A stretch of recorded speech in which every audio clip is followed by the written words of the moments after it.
I've had Mike Winger on my channel in the past, and he has a website called Bible Thinker. He's a Protestant preacher, and he's a really nice guy. But sometimes he says things I disagree with. And one example would be what he said here. And so let's go ahead and take a look at Mike Winger's discussion about Catholicism, what he thinks Catholics think about abortion.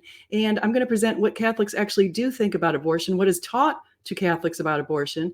And if some Catholics don't agree and think abortion is acceptable, meaning induced abortions, of course, then they are, of course, not going with what the Catechism says and what the Church has always said, what the Bible says, and also what the Didache has said in the past. But let's dig in here and take a look at what Mike Winger has said. And so here's Mike Winger's X account. And it doesn't take very long to get to this particular post. Most Catholics in the U.S. hold beliefs that differ from Catholicism. You can see he has 205 responses to date. And one of the things says, most Bible-believing Christians in the U.S. hold beliefs that differ from the Bible. And so we've got a few things coming on. And then Mike says his estimation of Catholic apologetics has declined after a recent line of misrepresentation and attacks. My own attempt to clarify has been ignored, and I am continually being lied about, and not just by random people. Okay, well, anyway, so let's just go down here and see what he says right here. He says that the most notable example is abortion. The majority of Catholics are pro-choice. So I responded, and unfortunately he didn't give me a response back, but I responded. I said, the answers vary. The majority of weekly churchgoers are much more pro-life. And I showed him a poll. And you can see right there that the people who attend church very often, 68% feel that abortion should be illegal in all or most cases. So that is the people who go to church weekly. That's following the rules because Catholics consider it a mortal sin not to go to church at least once a week. And I also provided some other evidence. I said, and official Catholic positions are the same as Baptists, pro-life. The Bible is pro-life. The Didache is pro-life. Early church fathers were pro-life. Anyone today who's anti-life is anti-Christian. And of course, you can see over here in the left column, it says opposes abortion rights with few or no exceptions. The groups include the Roman Catholic Church, the Church of Jesus Christ of Latter-day Saints, Hinduism, the Lutheran Church, Missouri Synod, and the Southern Baptist Convention. Coincidentally, three of those, the Roman Catholic Church, the Lutheran Church, and the Southern Baptists, are three groups that I have been part of at one point in my life. So it's pretty interesting. Groups that support abortion rights with some limits include the Episcopal, the Evangelical Lutheran Church in America, and the United Methodists. And then there's other groups that support abortion rights with few or no limits. Those include conservative Jews, Presbyterians, Reform Judaism, Unitarian Universalists, United Church of Christ. And we have no clear position from Islam, Buddhism, the National Baptist Convention, and Orthodox Judaism. So very interesting stuff. But let's go back over here and take a look at exactly what the Catholic Church has said about this very important topic. And so I'm going to go ahead and let you know. In the Old Testament, we were given the 10 commandments, which include the commandment not to kill. God condemns killing innocent blood numerous times in the Bible with verses such as this one from Proverbs 6:16 to 17. There are 6 things that the Lord hates, 7 that are an abomination to him: haughty eyes, a lying tongue, and hands that shed innocent blood.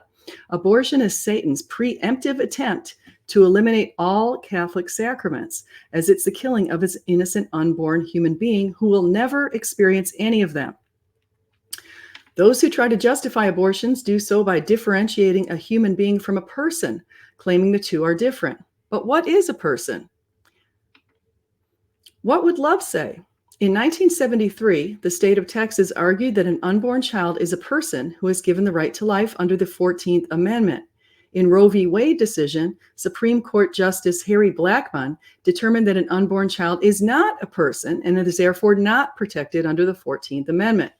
The court further ruled that a person can choose to have an abortion up until the fetus becomes viable and can live outside of the womb based on the right to privacy. In 2022, the Supreme Court ruled against Roe v. Wade and returned the power to decide on abortions over to the states. Some have more stringent laws on abortion, while others have no restriction. Sadly, induced abortions are still prevalent due to the ease with which women can take a pill to medically induce them. Many of these decisions are based on the question of personhood. Google's dictionary defines a person as a human being who's regarded as an individual, but this definition suggests personhood is conferred by someone other than the particular human being in question. Can an old person lose personhood because she develops dementia and others no longer consider her a person? Here's what the Catholic Church says, the Conference of Bishops, the USCCB. To claim that some live human beings do not deserve respect or should be not treated as persons based on changeable factors such as age, condition, location, or lack of mental or physical abilities is to deny the very idea of inherent human rights.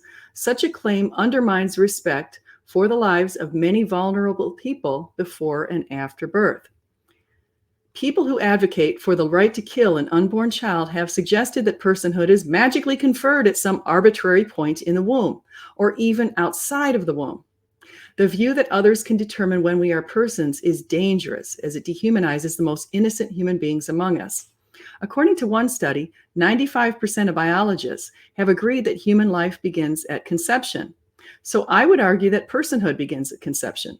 A human being is a person who has intrinsic value, which God has conferred prior to our formation in the womb.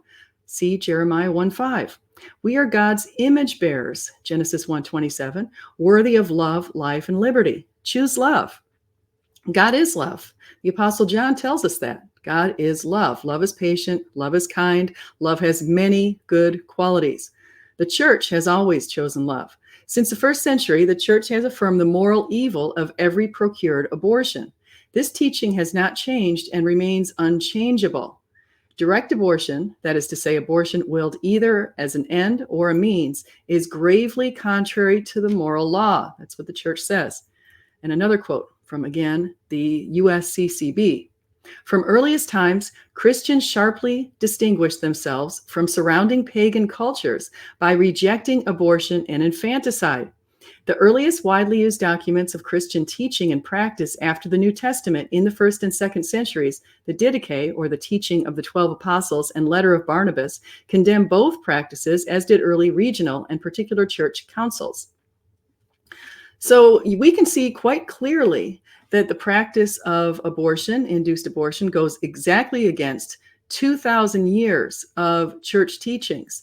It's a violation, it's a travesty, and to refer to an unborn human as anything other than an unborn human being, words like clump of cells, termination of a pregnancy, these are awful, these are evil, and I hope we can all get together and come to realize the grave sins that many people in our culture have been duped into committing.